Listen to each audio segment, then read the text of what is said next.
Joining us from Capitol Hill is Senator Josh Hawley of Missouri, who co-sponsored the bill. Senator Hawley also introduced a bill this week prohibiting tech companies like Apple and TikTok from sharing or storing consumer data in China. Senator Hawley, great to have you with us. Thanks for having me. I want to ask you about the trade headline that we got just now that sent the markets a little bit lower about phase one possibly not happening. Are you concerned that this is happening on the very same day the Senate is passing this bill and Beijing is coming out and condemning it? Well, I'm not surprised that Beijing constantly reneges on its commitments. That's what it's doing in Hong Kong. It made a commitment in 1984 with an international treaty about the status of that city. Now it's trying to renege on it. It has various times in these trade negotiations gotten to the table, said that we had an agreement in principle, only to back off any time the U.S. tried to put in enforcement mechanisms. So I would just say to Beijing to quit playing around. If they want to make a deal, make a deal. But we're not going to be just told to trust them any longer. We're actually going to hold them to account. What are you trying to accomplish with the passage of this bill? Because some of the provisions, some people point out, already exist in law. The ability to suspend preferential economic status, the ability to sanction officials, those already exist in U.S. law. So what are you trying to accomplish? This bill puts new teeth into those provisions. It also directs the administration to undertake a review of the status of Hong Kong to make sure that the Beijing government is actually living up to its commitments. Look, Beijing needs Hong Kong. I mean, Hong Kong is really the economic lung in many ways of the Chinese Communist Party, of mainland China. And so what this bill does is says, look, you can't just steamroll Hong Kong, violate your treaty obligations, and expect us to look the other way. Because here's the bottom line. We know that Beijing wants to dominate Hong Kong, ultimately to dominate the entire Asia Pacific, and to shut us out of it. We cannot have that, and this bill is about us standing up. The protesters have used the Stars and Stripes as sort of a rallying cry. They sing the Star-Spangled Banner. Is this a message to the protesters that the U.S. stands behind them in their fight for a democratic Hong Kong? Or is it something short of that? No, I think it certainly is a message to them that the world is watching and that the free world is with them. And listen, it's very important. The protesters are not asking for anything new from Beijing. They're just asking for Beijing to honor the treaty commitments made decades ago. They're asking for the basic liberties that Beijing has already promised them. This isn't a separatist movement. This isn't a movement seeking change in the status quo. They just want a return to the status quo. It's Beijing that's trying to change, just like Beijing is trying to dominate the whole region. Do you want sanctions to be put in place? And I'm asking you this because I'm thinking about sort of the worst case scenarios that could happen. And could the ultimate loser be Hong Kong in the end?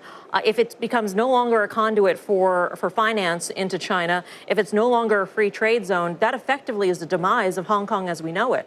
Well, Beijing is already ruining Hong Kong as we know it. The city is in recession. It has been now for months, and that's entirely because of Beijing's policies. It's because of the violent crackdown that Beijing has been pushing in that city for literally months now. So I don't think that anything that the U.S. Senate has done and Congress is about to do is going to worsen the status of the city. That's on Beijing.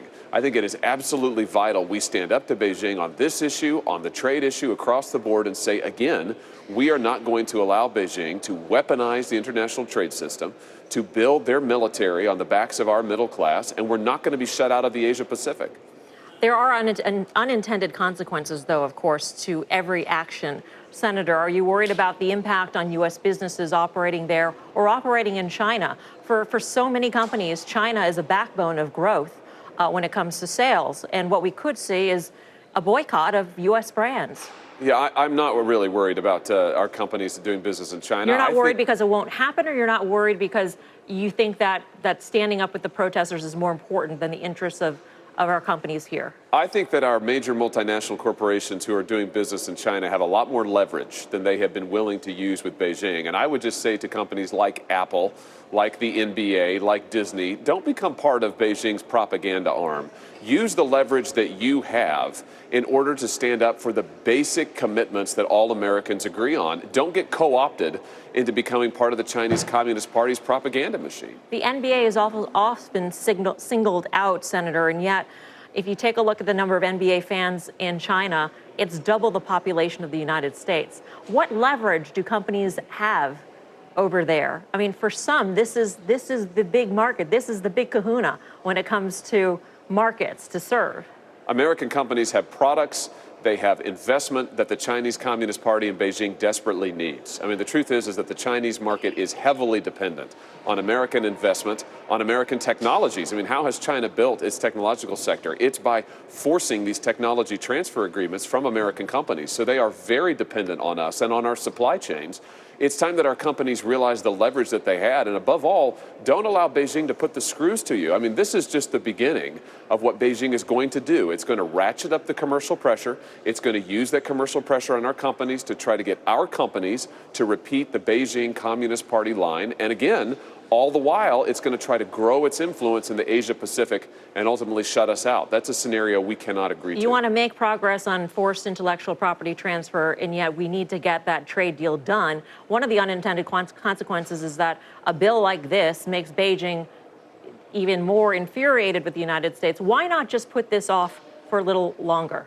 Well, first of all, we've heard for years that we can't afford to stand up to China because of something, because they're too big, because we need them too much, and we've seen where that's gotten us. It's gotten us jobs lost to China. It's gotten us farmers targeted in a trade war. It's gotten us into this present predicament. I think the president has been right to stand up to China. He's been right to demand a better deal. And my view is we need to multiply the leverage points with Beijing, not to reduce them. So I hope that the Hong Kong Human Rights and Democracy Act, besides expressing our support for the people of Hong Kong, will also be a new leverage point that makes it clear to Beijing we're not backing down and we're not going away. And if this means phase one doesn't happen, so be it? I doubt that phase one hinges on the Hong Kong Human Rights and Democracy Act. I think it hinges on the goodwill of Beijing. And I have to say, that goodwill has been in a very short supply for very many years. Senator Hawley, a pleasure speaking with you. Thanks for your time. We appreciate it. Likewise. Thank you.